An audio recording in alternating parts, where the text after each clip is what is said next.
Can someone tell me why the power of unions matter more than our kids? Can someone tell me why we're out there risking our most precious national resource, our children?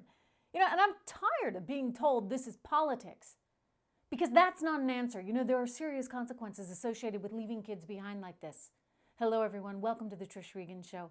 This should not be up for debate. Really, it shouldn't. Communities all across America need to find a way.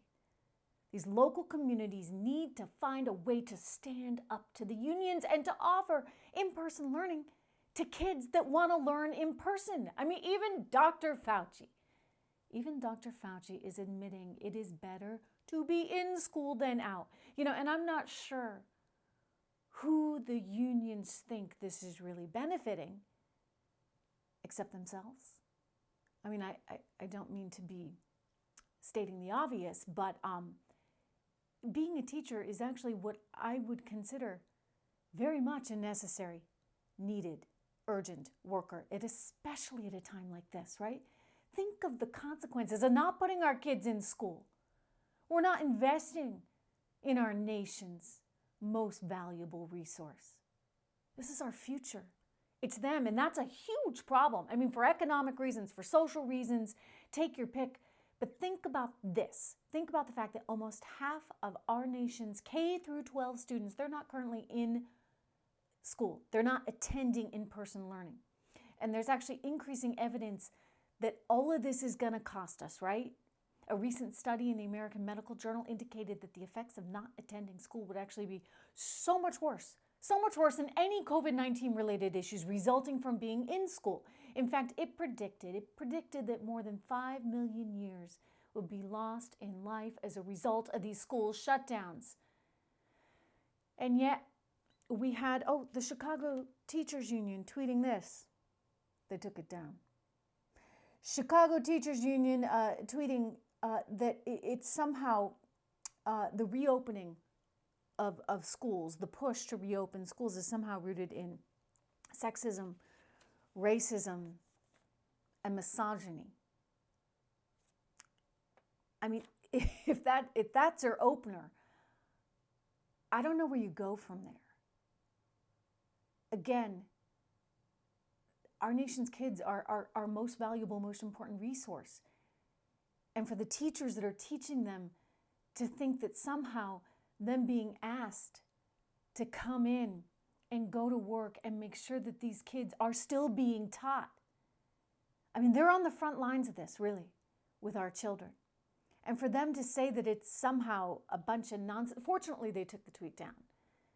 They realized, given the outpouring of concern from everyday Americans who are like, whoa, okay guys, you're going too far.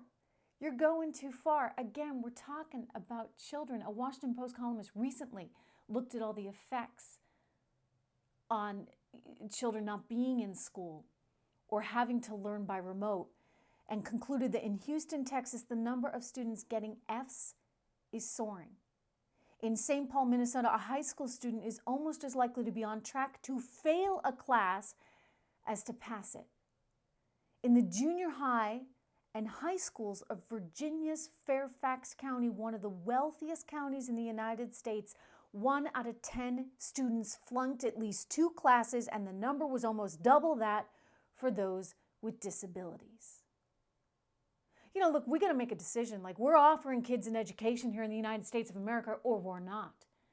The travesty here, right, is that if you have the money to be in private school, you're okay. Because a lot of private schools have given families the option of being in person or being remote. But it's the public schools in the inner city of Chicago, it's the public schools in the inner city of Baltimore or New York City. These are the kids that are getting shortchanged again. Right? So if we're as a nation saying we are committed to educating our children, then let's follow through. Let's either hold these unions accountable or we'll say, okay, you know what? You can take your money and you can go to a private school. You can take that and effectively acts as a voucher. In other words, let's treat this like a business. Let's get results. Right now, we're not getting results. I mean, this is awful. And you know what? You've got basically. Let me go back to the Washington Post columnist who's writing that this scandal is of epic proportions and it's indefensible. 10 months into the pandemic, with a mountain of evidence that opening up schools is safe and imperative for child development, and yet politicians and teachers unions are still holding children hostage. The damage done will not last months or years, but decades. Well put, and this is again the Washington Post columnist. She's right. But does anybody care? I mean, it's certainly not the teachers unions who are out there campaigning for school closures, right? While simultaneously asking for more federal money. I love that. They want the schools closed, but they need more money to have the schools closed. Go figure. You know, even President Obama had the good sense to stand up to the teachers unions, but you know who? He's fully indebted to them, right? He's fully indebted to them for their support. So I don't see Joe Biden telling them to get with the program, to put kids first. I mean, it's an interesting point in time, frankly, in our political discussion when I increasingly find myself agreeing with our former president, right? But it's clear that the current crop of extremists there in the Democrat Party, they want to take our wonderful nation in a different direction, in the direction of socialism. And I'm very concerned about that. I think school is one example, right? Because socialism, you go around the world, everywhere it's been tried. Ultimately, it always fails because it always gets corrupted. It gets corrupted by self-interest. Look, we're not just altruistic people out willing to do good for everyone else. I mean, I wish we were, right? And we're all wonderful in our own ways, but what capitalism does is it affords for those vulnerabilities in our personality. And it recognizes those, and instead of treating them as bad things, it treats them as good things, right? So you ultimately wind up helping to improve your society. You have great advances. Think of the fact that we have 2 vaccines that are about to get approved by the FDA. I mean, this is once again, I think, a testament to American capitalism. But if there are no consequences, right?